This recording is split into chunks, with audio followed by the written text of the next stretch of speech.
Okay, here we go.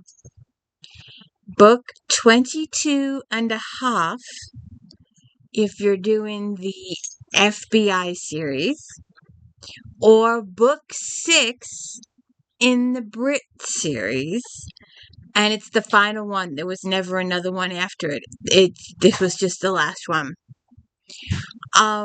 Also, we've only got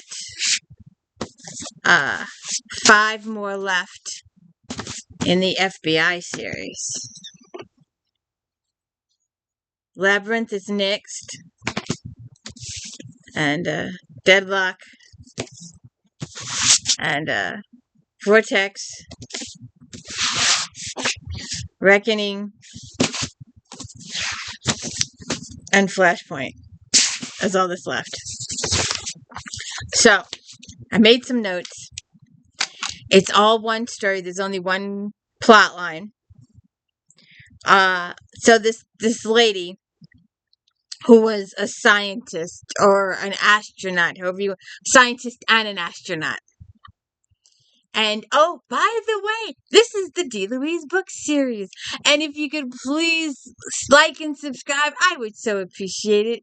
And I'm Christina Carasione. This is where I read books, talk about books, no special effects, no theme music, none of that fancy smash stuff going on here. And anyways, so there's this lady, and she's an astronaut, and she's going into space, and she's working at the space station. And her thing she's working, doing some external work with another coworker, and they've got the tethers. You've seen all the Star Trek episodes where if the tether gets loose and they have the technology to beam them back on board. But in this case, she had to she got herself back. I mean, it was a miracle and a half.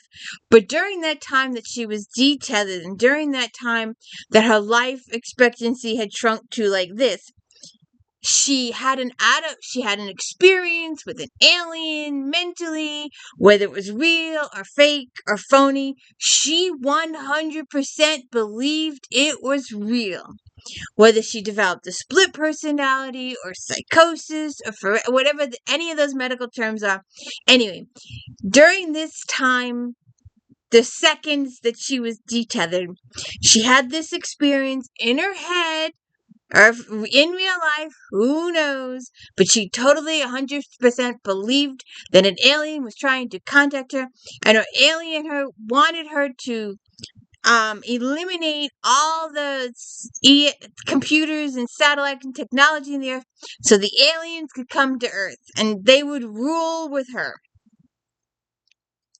So, because of this experience in the thing, and because she actually tells people about her experience, and they decide she's bonkers, they kick her off the program, they ground her, but she's brilliant, she's a doctor, she's got all this stuff, she's got all this knowledge. And she's like, no.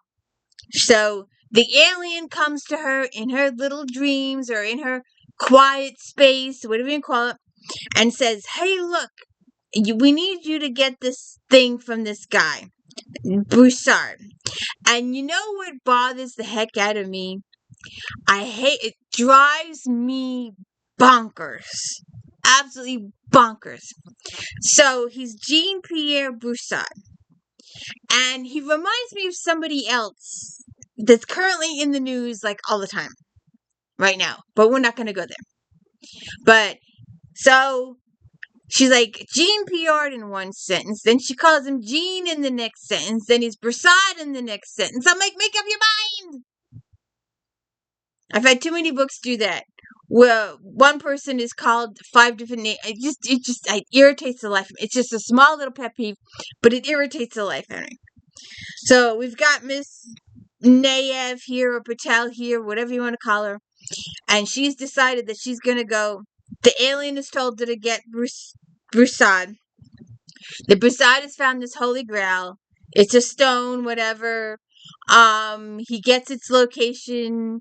It's supposed to provide the holder or owner immortality, and he finds the thing. In the meantime, there's so much, like, the book jumps huge, there's a big jump. There's like a 5-6 year gap of time. And then it spends the rest of the book filling you in on those years that were missing. And all the stuff that was going on in Patel's head. So Patel is told to get to know Prasad, and so she kidnaps this chick and she kills this chick, and then she tells this other chick, I'm gonna kill your sister unless you do this. And she totally, absolutely, 100% believes that her sister is still living. Her sister's been dead forever. And she's doing all this stuff, and she's completed the mission, and she's been a success. She was a traitor, blah, blah, blah. And what do? Bang! Shoot, you're gone. And supposedly the mission is supposedly a success, but then later on, it's like in the very last 2 chapters, she finds out it didn't, but it really doesn't. So we have this weird doctor she's made this bomb, and she's put it in orbit, and it's supposed to go off, and it's supposed to wipe out all the EMP computers, all that kind of stuff. And then this Prasad person has the stone, and she's hired this. I don't remember what the connection is between the stone and the. But anyway, she wanted it. It might have helped her. Oh, it was going to give her immortality so she could spend life with the aliens. I guess that was it. I'm pretty sure that was it, because at some point she says it a few times in the book. But so they get the stone, or whatever the thing is, from him, and then they blow up his yacht. He's a billionaire. He has a yacht. And in this time frame, Nick and Mike are FBI agents. And, they worked with Kit in the first book. She was the big thief, and she was in love with Gordon or Grant. And, so they had a relationship, and now they're kind of sort of doing their side job, but they're also kind of sort of working for the FBI. And Gordon has been assigned to protect Broussard. Right, I think that's. And so he gets down there, and he discovers that Broussard's been drugged, or he's supposed to have been killed, but he wasn't. He survived. The ship explodes. They get rafts. And they learn that Devi, his mistress that he was in love with, has betrayed him to this Patel lady. And they slowly put the pieces together, the whole book. And in the meantime, so that they end up working together. Gordon and them hook up with Kit and Mike, and they work together the whole rest of the book. Adam comes in. He's our computer genius. He discovers some stuff, and they put it together. And Miss Patel has a female counterpart, a partner, who will stick up for her for anything.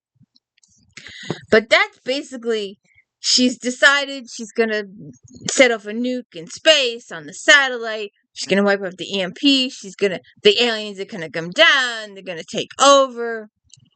And it's up to Nick and Mike and gang to stop them. That's basically your story. What else? What? I'm sorry, I moved your bed for vacuuming. We'll move it back. You want to come up? Nope. Well, then she's sitting here staring at me. Are you going to come up or not? Come here. Come here. I moved your bed for vacuuming. So, this crazy lady wants to wipe out all the nukes, and it's up to Nick and gang to stop them. That's basically the story. And my gal pal here is heavy. Oh well, sorry about that. Please hit the like and subscribe. And I guess we'll be working towards the end. I guess we've got to pick up Labyrinth, book 23. Check in a couple days. We'll have it done. Have a good one.